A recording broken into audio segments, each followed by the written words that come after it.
없소서. 이 세상 돌아간 주 뜻을 본받고 내 맘이 의지 없을 때 힘에 금치 다시 한번 부르겠습니다. 고요한 바다로 저 전부 향할 때 주 내게 승부 주시니 참 감사합니다. 내 일어나 나 쉬지 못하나 이 방랑으로 인하여 더 빨리 합니다. 내 걱정 마지막 절까지.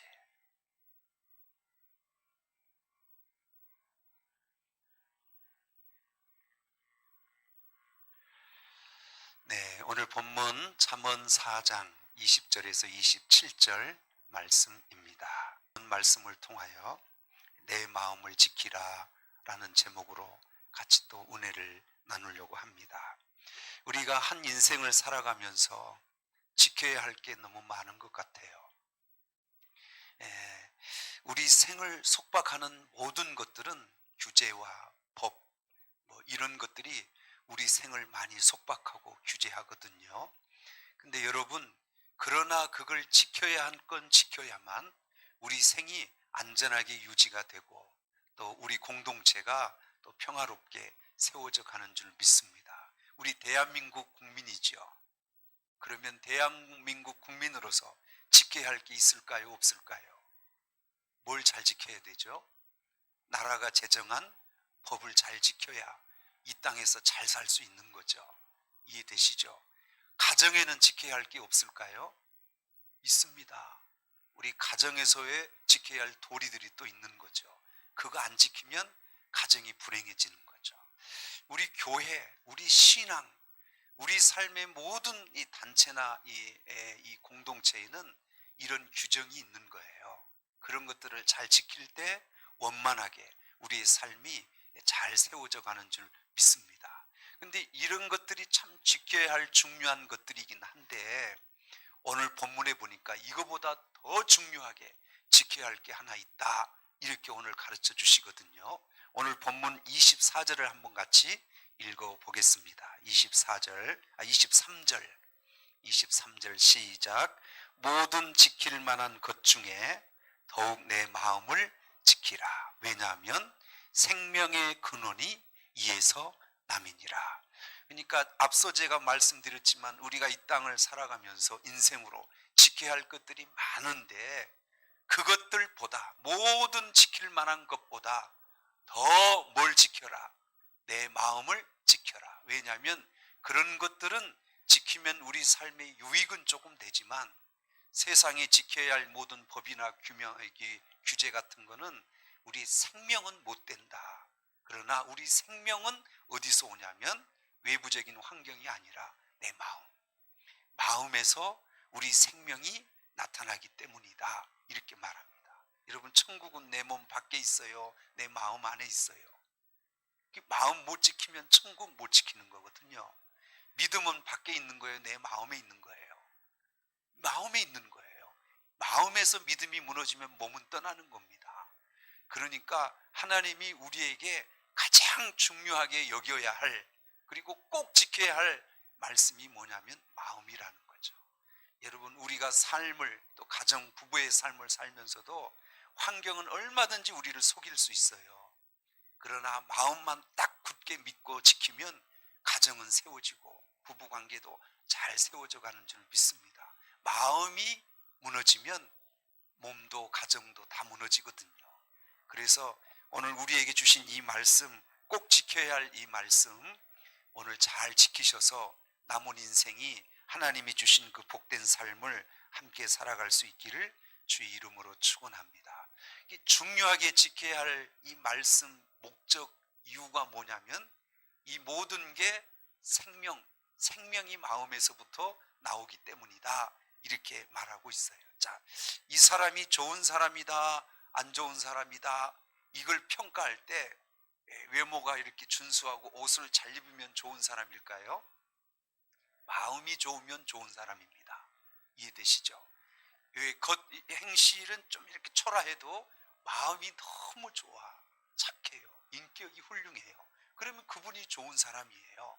그러니까 사람을 평가하는 건 외모가 아니라 하나님은 우리 마음을 보시고 우리를 평가하는 거죠. 겉으로 막 이렇게 기도를 굉장히 유창하게 잘하잖아요. 그러나 하나님은 그 외형적인 기도를 보시고 우리 믿음을 평가하는 게 아니에요. 하나님 우리 마음의 믿음을 보시는 겁니다. 기도를 그렇게 잘 못하는 것 같은데 마음에 하나님을 향한 진실한 믿음이 있어요. 하나님은 그걸 보시는 거예요.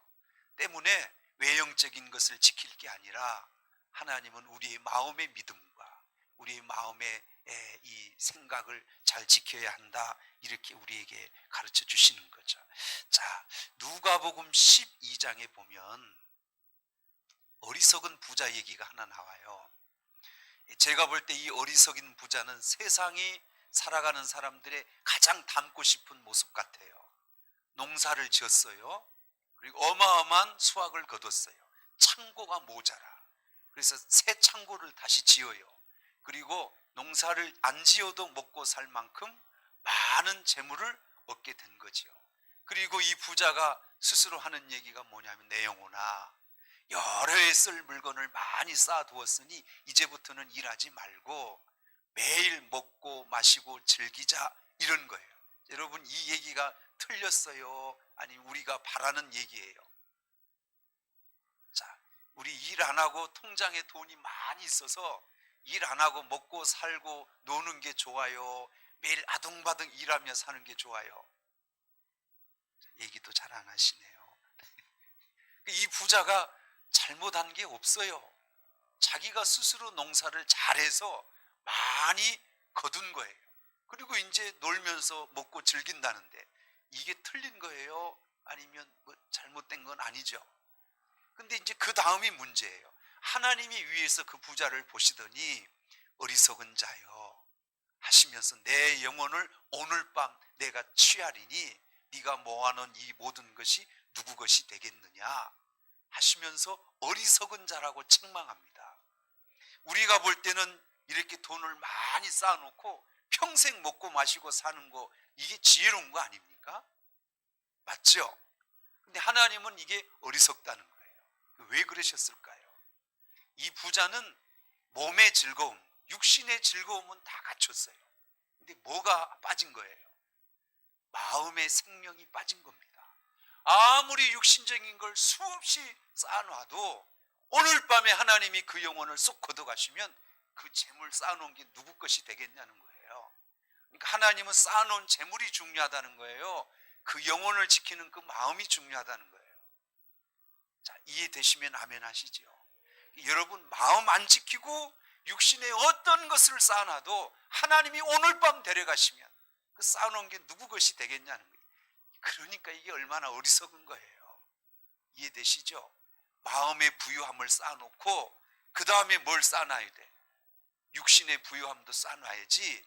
마음은 오늘 죽을 영혼이 육신으로는 이렇게 쌓아놨다, 그게 지혜로운 건 아니라는 거죠. 여기까지 이해되시죠? 우리 잠언 28장 29절 한번 띄워볼게요. 우리 첫 번째 말씀 우리 같이 한번 읽어보죠. 자, 시작. 악한 눈이 있는 자는 재물을 얻기에만 급하고 빈궁이 자기에게로 임함을 알지 못함이니라. 자, 악한 눈이 뭐냐면 제가 지금 쭉 세상 사람들이 바라는 이런 삶을 원하는 거예요. 그래서 재물 얻기만 급급해요. 그러나 영혼의 빈궁이 와서 아까 이 부자처럼 그 밤에 자기가 세상을 떠날 걸 알지 못한다는 거예요. 그러니까 우리는 이 땅에서 이걸 막 우리가 부러워할 만큼 좋아하는 것들이라고 보는데 저 위에서 우리를 보시는 분은 진짜 어리석다는 거예요. 그게 얼마나 어리석은 자, 불행한 자 이렇게 하나님이 보시고 말씀하시는 거죠. 성경 하나를 더 보면 전도서 6장 2절을 한번 띄워볼까요? 같이 한번 읽어보죠. 어떤 사람은 그의 영혼이 바라는 모든 소원에 부족함이 없어 재물과 부요와 존귀를 하나님께 받았으나 하나님께서 그가 그것을 누리도록 허락하지 아니하셨으므로 다른 사람이 누리나니 이것도 헛되어 악한 뭐죠? 저 글씨가 이렇게 안 보여요. 병이로다 그랬습니다. 자, 이게 무슨 얘기냐면 하나님께서 이 사람에겐 재물의 축복을 주셨다는 거예요. 근데 이 사람이 누릴지를 몰라. 그래서 누리지 못한 그것 때문에 하나님께서 이것도 악한 병이다 이렇게 말하는 거죠. 자, 예를 들어 볼게요. 하나님께서 물질 얻는 축복은 주셨어. 재능은 주셨어요. 그래서 돈을 많이 벌었어. 근데 너무 아껴. 그래서 고기도 안 먹어. 옷도 안 사 입어. 즐길 줄도 몰라. 그리고 죽었어요. 자, 재물은 얻었어요. 그러나 뭐는 못했어요. 제 얘기가 아니라 하나님이 저렇게 얘기하셨잖아요. 재물 얻는 축복은 줬는데 이 사람은 뭘 못 누려요. 그 재물을 가지고 하나님이 주신 행복한 삶은 못 누려요. 이것도 헛되어 악한 병이다 이렇게 말하잖아요. 그러니까 여러분, 하나님이 재물을 주시고 이런 복을 주시면 뭐까지 우리가 잘해야 되냐면 이걸 잘 사용하면서 누릴 줄 아는 축복까지 받아야 됩니다. 할렐루야. 그러면 저것도 악한 병이에요. 자, 여기까지 이해되시죠? 또 한 가지 우리 전도서 5장 19절을 보시면, 자, 그러면 여러분, 하나님이 물질의 축복을 많이 주셨는데 잘 누리려면 어떻게 해야 돼요? 우리는 또 없어서 못 누린 사람도 있잖아요. 이해되시죠? 그럼 하나님 주셨어요. 잘 누리려면 어떻게 해야 돼요? 하나님 은혜 가운데서 어떻게 이 재물을 잘 활용할지 그 지혜를 얻으면 됩니다. 이해되시죠? 자, 아까 다시 전도서 5장 19절로 넘어가 보시면, 자, 5장 19절 바꿔주세요. 그것 말. 네.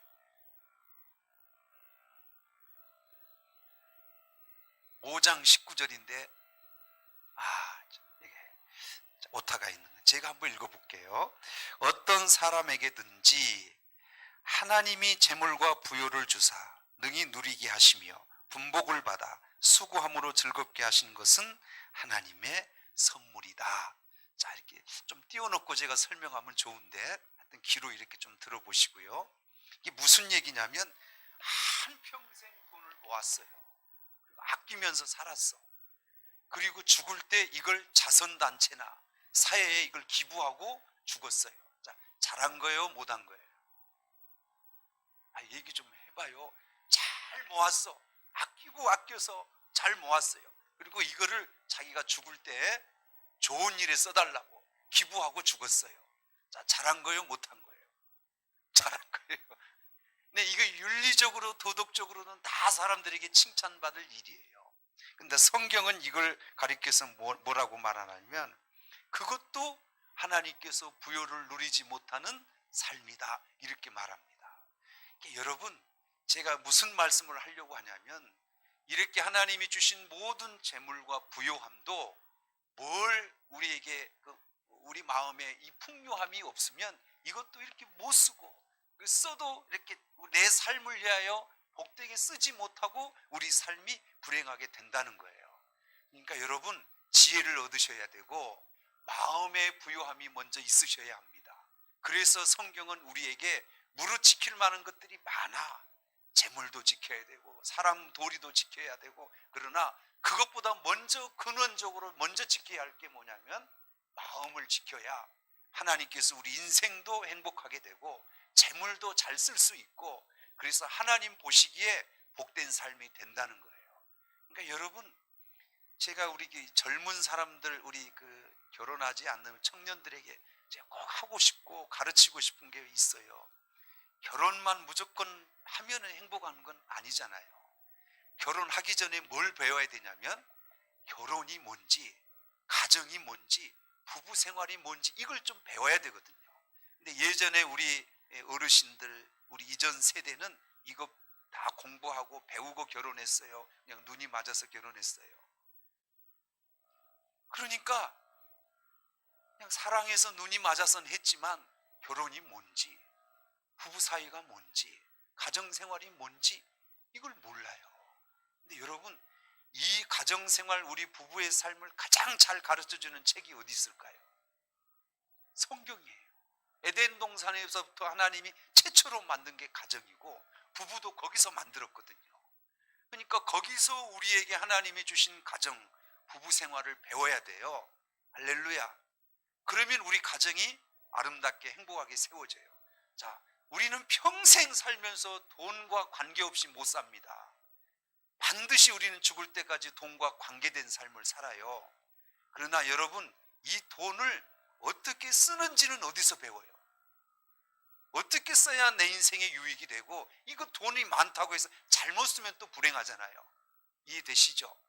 이 돈을 어떻게 잘 써야 내 인생에 유익이요 행복이 되는지 이걸 가르쳐주는 책이 어디 있습니까? 어디 있어요? 다 버는 책만 있지 이렇게 잘 쓰고 잘 누릴 수 있는 이런 걸 가르치는 책은 별로 없잖아요. 근데 제가 볼 때 이것도 성경이에요.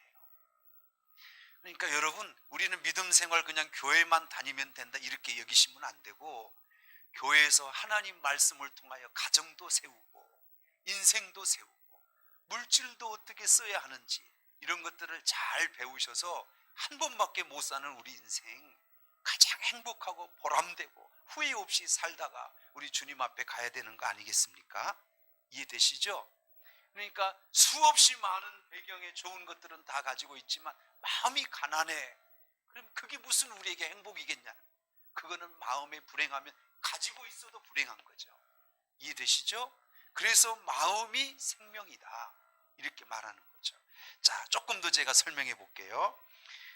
인격이 마음에서부터 나타나는 거고요. 그 사람 됨됨이도 외모가 아니라 마음이 그 사람 됨됨이를 결정한다 이렇게 말했어요. 자, 그러면 하나님께서 우리에게 마음이 생명이다 이렇게 말할 때 우리가 천국 가려면 외모를 잘 가꿔야 돼요? 마음을 잘 가꿔야 천국 가는 거예요? 자, 이해되시죠? 그러니까 마음을 어떻게 믿음으로 잘 세우느냐에 따라 우리 신앙이, 또 우리에게 하나님이 주신 그 천국의 은혜를 우리가 누릴 수 있는 거잖아요. 그러니까 이렇게 보시면 돼요. 사람이 더럽다 이렇게 할 때 음식을 더러운 걸 먹으면 우리 마음도 더러워지는 거죠. 자, 먹는 게 더러우면 마음도 더러워지는 거죠. 자, 헷갈리세요? 네. 이렇게 봅시다. 소고기 먹은 사람은 얼굴이 이뻐지고 돼지고기 먹은 사람은 돼지같이 되고 이런 건가요? 그런 거 아니죠. 먹는 것과 아무 상관없어요. 돼지고기를 먹든 소고기를 먹든 우리 마음은 그것들 때문에 우리 마음이 이렇게 결정이 되거나 뭐 더러워지거나 이런 건 아니라는 거죠. 근데 여러분, 우리 마음이 생명으로 가득 차려면 뭘 먹어야 될까요? 뭘 먹어야 우리 마음이 깨끗해지고 마음의 인격이 좋아지고 생명으로 가득 차게 될까요? 소고기 먹으면 될까요? 그게 하나님께서 우리에게 말씀이다 이렇게 말하는 거죠. 그러니까 하나님께서 우리에게 말씀을 주시면 우리 이 말씀을 어디로 받는 거죠? 귀로만 들으면 이쪽으로 나가잖아요. 근데 이 말씀을 마음판에 새기잖아요. 그럼 여기서부터 뭐가 시작되냐면 생명이 시작됩니다. 믿음은 어디서부터 생길까요? 믿음은 어떻게 해야 생겨져요? 몰라요? 믿음은 들음에서 나고 들음은 하나님의 말씀이다 이렇게 말했잖아요. 그러니까 하나님의 생명의 말씀을 듣지 않으면 우리 마음속에 생명이 생겨날 수가 없어요. 그래서 이 생명의 말씀을 들어서 이걸 마음의 생명으로 싹을 틔워야 되는 거죠. 그럼 믿음이 좋아지고 하나님께서 우리에게 주신 생명의 삶을 살아갈 수 있는 거죠. 그러니까 마음을 지켜야 할 이유는 그 마음에 생명을 세울 수 있기 때문에 하나님 말씀을 다른 곳에 두는 게 아니잖아요. 이 말씀이 우리 마음에 두어지기 때문에 오늘 우리에게 이 생명의 역사, 축복의 역사가 나타난다는 거죠. 마태복음 13장에 보면 사람 마음이 다 틀리답니다. 네 가지로 돼 있대요, 사람 마음이. 그래서 첫째는 길가 같은 마음, 둘째는 돌짝밭 같은 마음, 셋째는 가시밭 같은 마음, 넷째는 무슨 마음? 옥토 같은 마음이에요. 그러니까 여러분, 사람이라고 다 같은 게 아니에요. 마음도 다 달라요. 근데 여러분, 교회에 이렇게 오시지만 어떤 분은 제가 설교에서 하나님 말씀을 전하잖아요. 그럼 막 이 사람 막 스폰지처럼 하면서 마음에 받아들이더니 삶이 변화되기 시작해요. 말이 바뀌기 시작해요. 다 똑같은 건 아닌 것 같아요, 제가 봤을 때. 이게 왜 다 똑같은 하나님 말씀을 이렇게 들었는데 사람의 차이가 왜 이렇게 날까? 사람 마음의 종류가 네 가지이기 때문입니다. 길가 같은 마음을 갖고 계신 분은 씨가 길가에 떨어지면 길이 사람들이 하도 지나다녀서 길이 어떤 상태예요? 딱딱하잖아요. 그 씨를 길가에 심으면, 뿌리면 싹이 나요, 안 나요? 막 굴러다니겠죠. 그럼 누가 집어먹을까요? 새가 와서 집어먹어버리죠. 성경은 그 새가 마귀랍니다. 교회 와서 하나님 말씀은 막 들어요. 근데 마음판에 딱딱한 마음판이어서 이 씨가, 하나님 말씀의 씨가 땅속에 들어갈 수가 없어. 그래서 나중에 새가 와서, 마귀가 와서 말씀을 다 먹어버려요. 그럼 이 사람은 그 씨가 싹이 날까 안 날까요? 교회 와도 이분은 죄송하지만 생명이 싹을 틀 수가 없어요. 이 사람이 이 싹이 터서 열매를 거두려면 이 길가 같은 밭은 어떻게 해야 되나요? 예? 갈아엎어야죠. 쟁기로 막 갈아엎어서 부드럽게 하고, 그리고 씨를 심어야죠. 이해되시죠? 그러니까 회개하지 않고 내가 죄인임을 막 가슴을 치며 깨닫지 않고 이 심령이 갈아엎어지질 않습니다. 그래서 이분은 그게 안 된 이상 수없이 하나님 말씀을 들어도 믿음은 안 자랍니다. 이 마음 밭이 그러기 때문입니다. 이해되시죠? 그러니까 마음이라고 다 같은 게 아니에요. 돌짝밭은 마음은 어떤 마음일까요? 돌짝밭에 씨가 떨어지면 싹이 날까 안 날까요? 싹은 나죠. 그런데 이 싹이 이렇게 좀 자라다가 햇볕이 이렇게 강하게 내리치면 햇볕에 말라버려요. 이건 무슨 뜻이냐면 인내하지 못한 마음을 돌짝밭이라 그래요. 말씀을 들으니까 목사님 은혜 받았어요. 어떻게 그런 말씀을 들을 수 있었어요? 그렇게 살아보겠다고 마음은 다짐하지만 세상에 나가면 만만치 않거든요. 그 말씀을 지키려 하다가 부딪히면 인내를 못해. 그래서 못 지키고 말아버려요. 그러면 그 싹은 났지만 거기서 꽃이 피고 열매는 안 맺는 거죠. 그러니까 신앙에 열매가 없어. 우리 성도들 보면 교회에서는 막 아멘 아멘 하셔요. 은혜는 받은 것 같아요. 가정에서는 영 안 지켜. 가정에서 하나님 말씀을 사랑으로 지키고 헌신하시고 봉사하시고 섬기고 뭐 이래야 되거든요. 근데 안 해. 교회에서만 아멘이에요. 그러니까 열매가 맺혀질 수가 없죠. 가시밭에 하나 떨어졌어요. 가시밭은 그래도 땅이 돌짝보다는 낫죠. 싹이 나오죠. 싹이 어느 정도 자랍니다. 돌짝밭에 심어진 싹보다는 더 크게 자랄 겁니다. 근데 가시의 기운이 맡겨서 그것도 결실을 못한다 그랬어요. 가시나무가 그 기운을 다 뺏어가 버리는 거죠. 이건 무슨 뜻이냐면 세상의 재리의 염려, 세상의 유혹에 무너져서 결국은 믿음으로 결실을 못하는 마음이다, 이렇게 말합니다. 그래서 막 아멘 아멘 하고 지키려고 예를 쓰다가 세상에서 누가 유혹하면 그리 넘어가 버리고, 물질의 유혹을 받으면 그리 넘어가 버리고, 그러니까 결국은 하나님 말씀을 들어도 열매는 없다는 거죠. 그 어떤 밭에만 그런 열매가 있어요? 옥토 같은 밭에 거기에 열매가 있다는 거죠. 거기는 30배, 60배, 100배의 결실을 거둔다 그랬습니다. 올해는 제가 너무 안타까운 게 하나 있어요. 대신방을 못했어요. 못한 게 너무 많아서 안타까워요. 그리고 저하고 같이 이렇게 신방 대원으로 우리 성도들 가정 신방하시는 분들 계시죠. 어떤 분은 제가 그 가정에 가서 말씀 전하면 어떤 말씀 전하고 그걸 기록하신 분도 계시더라고요. 참 귀한 것 같아요. 제가 그 가정에서 어떤 찬송을 불렀는지 그것도 기록하시더라고요. 여러분은 저를 따라다니면서 신방하신 분은 알지만 제가 아무 말씀이나 전하는 건 아닌 것 같아요. 하나님이 그 가정에 감동을 주신 말씀이 있는 것 같아요. 근데 그 말씀을 신방 대원들로 이렇게 저를 따라다니시는 분은 알아요. 그 말씀을 1년 동안 잘 지키시는 가정은 분명히 변화가 있어요. 좋은 일이 있어요. 할렐루야. 그래서 제가 대신방하면서 느낀 게 가정도 밭이 좀 다른 가정도 있구나. 이걸 느끼게 되는 것 같아요. 사랑하는 성도 여러분, 모든 열매, 모든 축복은 외부에서 나타나는 게 아니라 마음에서 나타납니다. 씨는 마음에 뿌려지는 거고요. 할렐루야. 이해되시죠?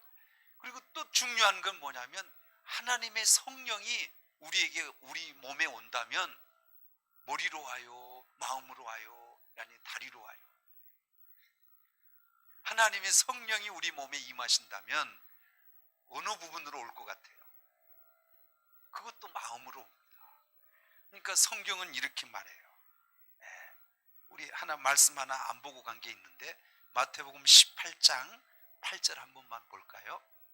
자, 우리 같이 한번 읽어볼까요? 만일 내 손이나 내 발이 너를 범죄하게 하거든 찍어서, 굉장히 좀 충격적인 얘기예요. 만약 여러분이 손이 죄를 졌어, 그러면 저 말씀대로 하면 도끼로 잘라 버려야 됩니다. 좀 심하죠? 조금 더 읽어볼까요? 장애인이나 다리 저는 자로 영생에 들어가는 것이 두 손과 두 발을 가지고 영원한 불에 던져지는 것보다 낫다 그랬습니다. 잔인하긴 하지만 그래도 손발이 잘릴지언정 마음을 잘 지켜서 천국 가는 게 낫지, 손발이 죄질 때 그냥 마음이 그냥 용납해버렸어요. 손발은 건강해. 그러나 마음이 무너져 가지고 결국 지옥불에 들어가는 것, 이 둘 중에 어느 게 낫냐는 거예요. 자, 물어볼게요. 손발 잘려도 천국 가는 게 나아요? 손발 다 지키고 지옥 가는 게 나아요?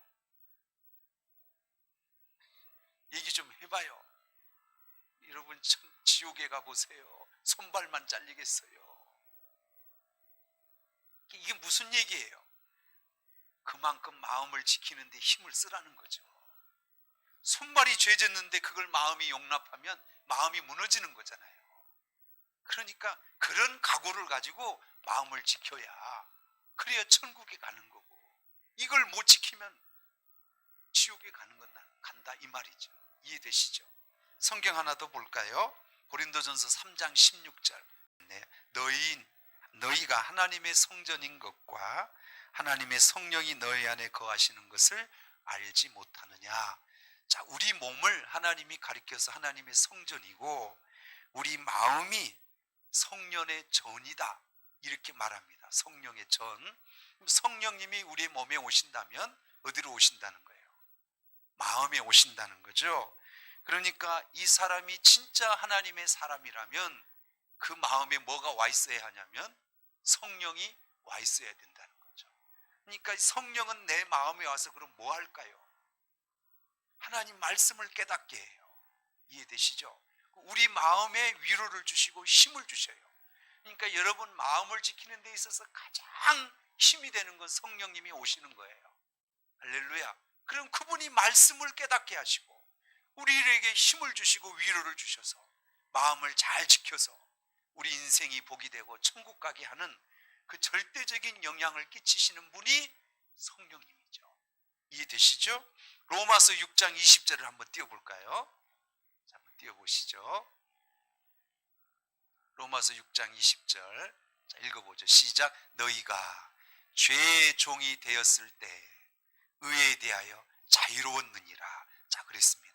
잘 들어보시면 너희가 예전에 예수 안 믿고 죄의 종이 되었을 때에는 어느 부분은 자유로웠다는 거예요.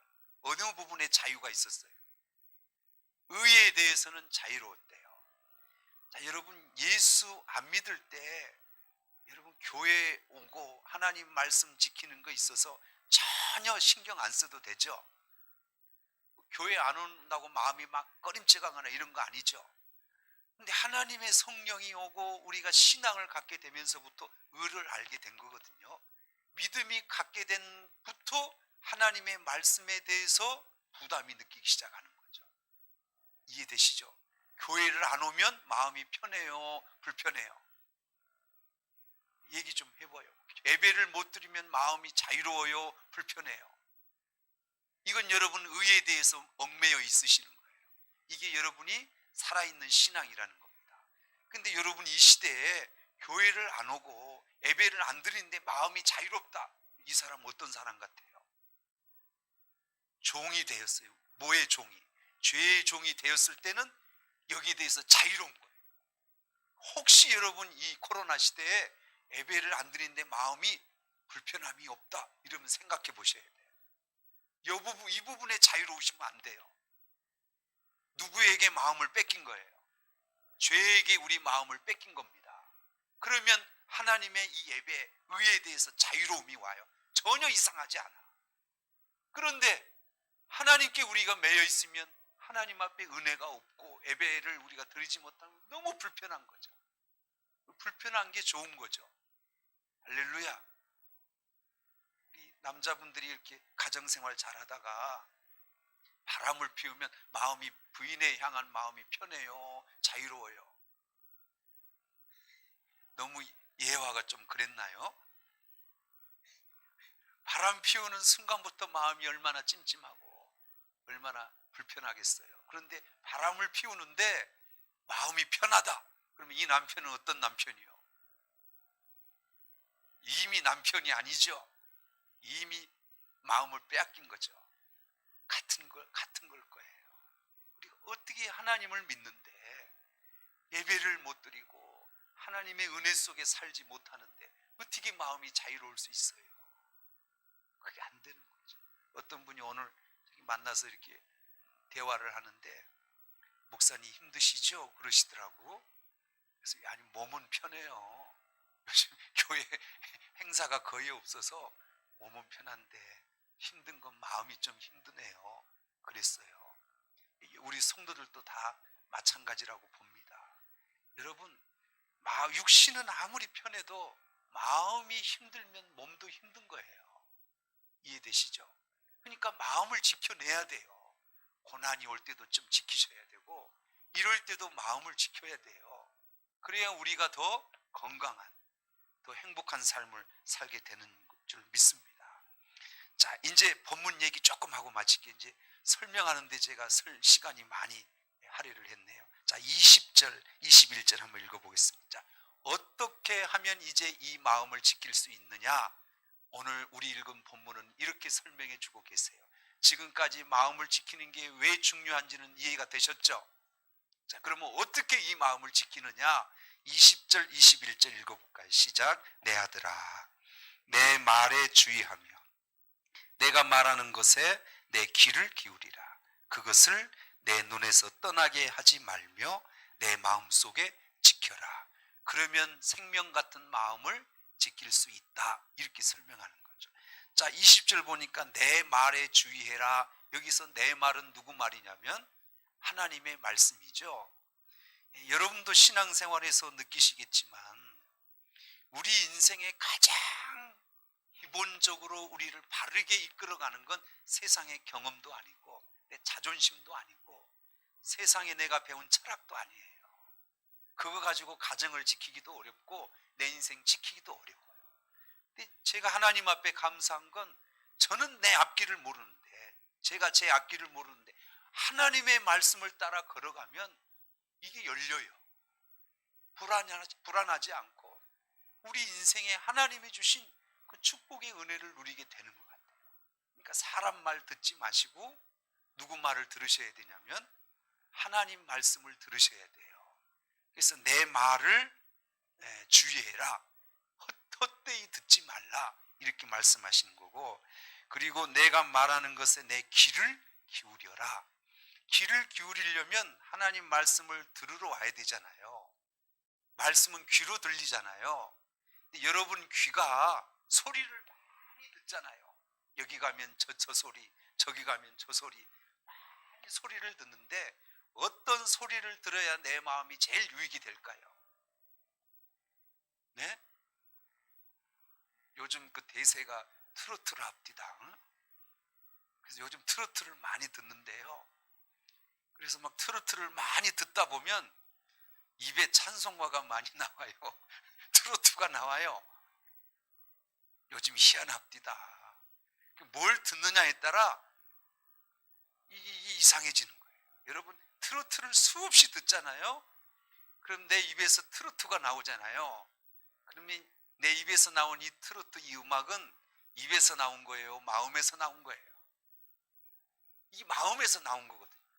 계속 세상 음악을 듣다 보면 마음에 뭐가 생긴 거예요? 세상의 마음이 생긴 거거든요. 그 마음의 표현이 입으로 나오는 거잖아요.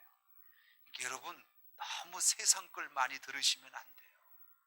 그럼 여러분 마음에 있는 말이 나오는 거예요. 그래서 귀를 기울이랍니다. 무엇에? 하나님 말씀에. 그러면 마음을 믿음 안에서 하나님이 주신 은혜 속에서 지킬 수 있다. 이렇게 말씀하시는 거죠. 그리고 21절 보니까 그것을 내 눈에서 떠나게 하지 말며 내 마음속에 지켜라 그랬습니다. 눈에서 떠나지 말게 하라. 이건 무슨 말일까요? 보는 것도 중요한데 자꾸 세상 것만 보면 여러분이 자꾸 세상으로 가게 돼 있어요. 보는 것의 영향이 지대합니다. 근데 우리가 자꾸 하나님을 바라보시고 또 신앙을, 말씀을 바라보시면 우리 마음이 어떻게 될까요? 하나님이 주신 그 생명으로 가득 차게 되는 거죠. 그리고 우리가 걸음도 그렇게 가게 되는 거고 방향도 하나님이 원하시는 그 복된 길로 가게 되는 줄 믿습니다. 자, 기억하시죠? 자, 그 다음 24절로 가보겠습니다. 24절 시작. 구부러진 말을 내 입에서 버리며 삐뚤어진 말을 내 입술에서 멀리해라 그랬습니다. 구부러진 말, 삐뚤어진 말 같은 말이에요. 근데 말이 왜 이렇게 중요하냐면 앞서 설명했지만 말은 입에서 나온 게 아니고 마음에서 나온 것이다. 제가 이렇게 설명했잖아요. 그러니까 여러분 입술에 이렇게 악한 말, 삐뚤어진 말, 구부러진 말이 나오려고 하면 여러분 이걸 내보내야 돼요? 막아야 돼요? 막아야 돼. 일단 이게 내보내지면 담을 수는 없어요. 이해되시죠? 예, 여러분 이렇게 서로 다툴 때, 서로 싸우실 때요, 진짜 마음에 있는 말이 나오거든요. 생각했던 말이 막 튀어나오거든요. 근데 막 언짢고 기분이 나쁘고 막 이럴 때 마음에 좋은 말이 있어요? 악한 말이 넘쳐요? 그러니까 이 마음에 있는 이 악한 말을 내보내면 안 돼요. 이해되시죠? 그래서 입을 지켜야 돼요.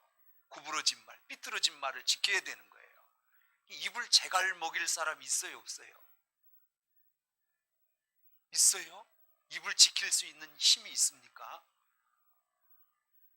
그러니까 여러분 화가 나려고 할 때 가장 먼저 생각하는 건 마음을 다스려야 된다는 거예요. 그걸 표현하지 말고 입으로. 제가 생각할 때 제가 해보니까 좋은 방법이 있습니다. 일단 그 현장을 좀 떠나야 돼요. 그리고 나 혼자만 있는 공간으로 가셔서 소리를 지르는 겁니다. 산으로 가세요, 산으로. 그래서 야, 이 X야 하고 막, 저는 이 마음에 있는 거 이렇게 막 풀 때 좋은 게 그 자동차가 좋더라고요. 문 꽉 닫아놓고 음악 좀 켜놓고 야, 이 소새끼야, 개가 새끼야 이렇게 막 실컷 하면 이 마음이 좀 누그러져요. 제일 좋은 건 기도하고 찬송하는 거예요. 여러분 그래서 신앙이 위대한 것 같아요. 우리 살면서 마음 불편할 때가 많잖아요. 이 마음을 어떻게 다스려요? 입으로 다 표현하면 어떻게 살겠어요? 다스려야지. 늘 같은 얘기 드리지만 내 마음에 맞는 사람이 있어요, 없어요?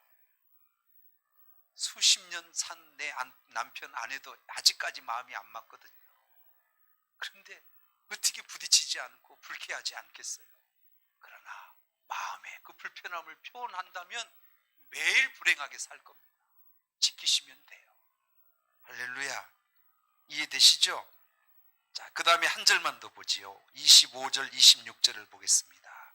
자, 시작. 내 눈을 바로 보며 내 눈꺼풀은 내 앞을 곧게 살펴 내 발이 행할 길을 평탄하게 하며 내 모든 길을 든든하게 하라 그랬습니다. 이게 중요한 건 아까도 말씀드렸지만 이 눈을 바로 보며 내 눈꺼풀을 내 앞에서 곧게 살펴라 그랬습니다. 눈이 다 바로 보지 삐뚤하게 보는 사람 있나요? 눈이 삐뚤어진 사람만 그렇게 볼 수 있겠죠. 근데 이건 육신의 눈을 얘기하는 게 아니고, 여러분도 인생을 사실 때 옆 사람 인생 사는 거 보잖아요. 이해되시죠? 어떤 사람은 잘 가, 곧게 바르게 가요. 어떤 사람은 막 삐뚤어지게 갑니다. 그럼 똑같은 눈을 가졌는데 왜 저 사람은 저렇게 인생의 길을 삐뚤어지게 갈까? 여러분, 그분은 그걸 보기 때문입니다. 삐뚤어진 눈을 갖고 있었기 때문에 그 삐뚤어지게 가는 거거든요. 여러분, 가장 바르게 보려면 우리 눈을 어떤 눈으로 만들어야 될까요? 우리 눈이 인생을 삐뚤어지게 가지 않고 곧장 바로 가시려면 우리 눈은 어떻게 돼야 돼요? 하나님의 눈으로 우리 바뀌어야 되는 거죠. 하나님의 눈보다 더 바른 눈은 없거든요. 그게 하나님께서 우리에게 주신 영적인 눈이에요. 육신의 눈 말고 영적인 눈을 띄셔야 돼요. 그게 열려야 인생을 똑바로 갈 수 있어요. 여러분, 어차피 우린 세상을 떠나거든요.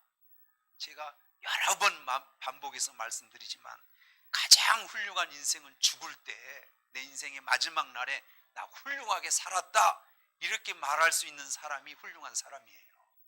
근데 여러분, 대통령이나 왕이나 어떤 유명한 자도 죽을 때는 다 후회하고 죽잖아요. 그건 잘못 산 것이에요. 그러니까 여러분, 하나님이 우리에게 주신 눈을 가지셔야 여러분 세상을 떠날 때 후회하지 않고, 내가 잘 살았구나 여기까지. 그리고 하나님 앞에 멋진 모습으로 가게 되는 거죠. 그리고 두 번째는 지혜의 눈을 좀 가지셔야 됩니다.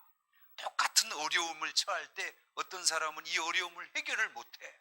그러나 지혜의 눈을 얻은 사람은 이 어려움을 해결해 나갑니다. 당황하지도 않아요. 그러니까 하나님이 오늘 우리에게 지혜를 가지라잖아요. 우리 잠언, 여러분은 모르시지만 11번째 제가 강의하고 있거든요. 지혜의, 이 잠언의 주제가 지혜잖아요. 지혜. 그러니까 여러분, 잠언을 통해서 여러분이 얻어야 할 게 뭐냐면 지혜를 얻어야 돼요. 이 지혜의 눈을 가지셔야 됩니다.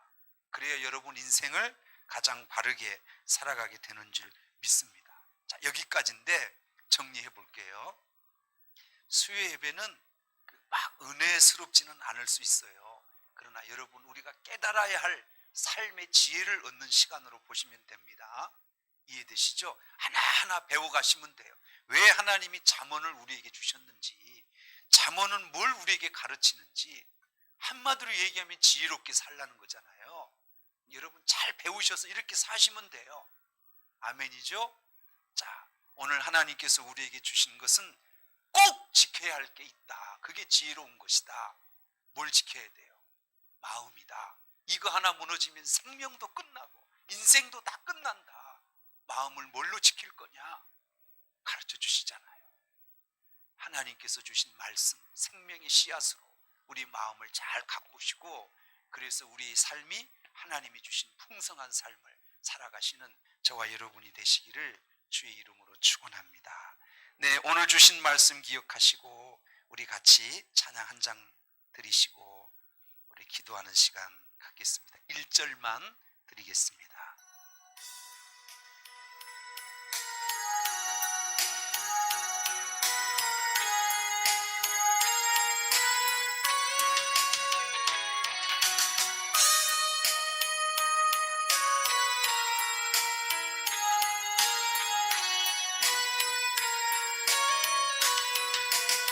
죄악의 사슬에서 괴로움에 눈물 흘릴 때, 그렇습니다. 말씀으로 우리에게 찾아오신 주님, 내 마음에 약속하셨습니다. 주님, 할렐루야. 주님의 은혜 사모하는 곳에 주의 응답 임하니, 간절히 기다리는 마음 주여 내게 자유 주소서. 우리 한번 같이 기도하실 때요, 세상에 우리가 뺏기지 말고 꼭 지켜야 될 것들이 좀 많이 있습니다. 그러나 여러분, 다른 것들은 좀 뺏기고 양보가 될지라도 마음만큼은 지키셔야 합니다. 왜냐하면 그게 생명이에요. 우리 인생의 행복의 근원이에요. 믿음의 근원이 마음입니다. 시험 들지도 마시고 불평과 원망에 우리 마음을 뺏기지도 마세요. 하나님 주신 말씀으로, 찬송과 기도로 우리 마음을 잘 지키십시오. 여러분, 반드시 승리하시고 귀한 열매를 맺을 것입니다. 나라와 민족을 위해 기도해 주시고, 우리 교회, 우리 성도들을 위해 기도해 주시고, 특별히 우리 이정순 전도사님, 또 갑상선 암으로 또 수술을 받으셔야 되는데 우리 전도사님을 위해서도 기도해 주시면 감사하겠습니다. 우리 다 같이 주님 한번 부르시고 기도하겠습니다. 주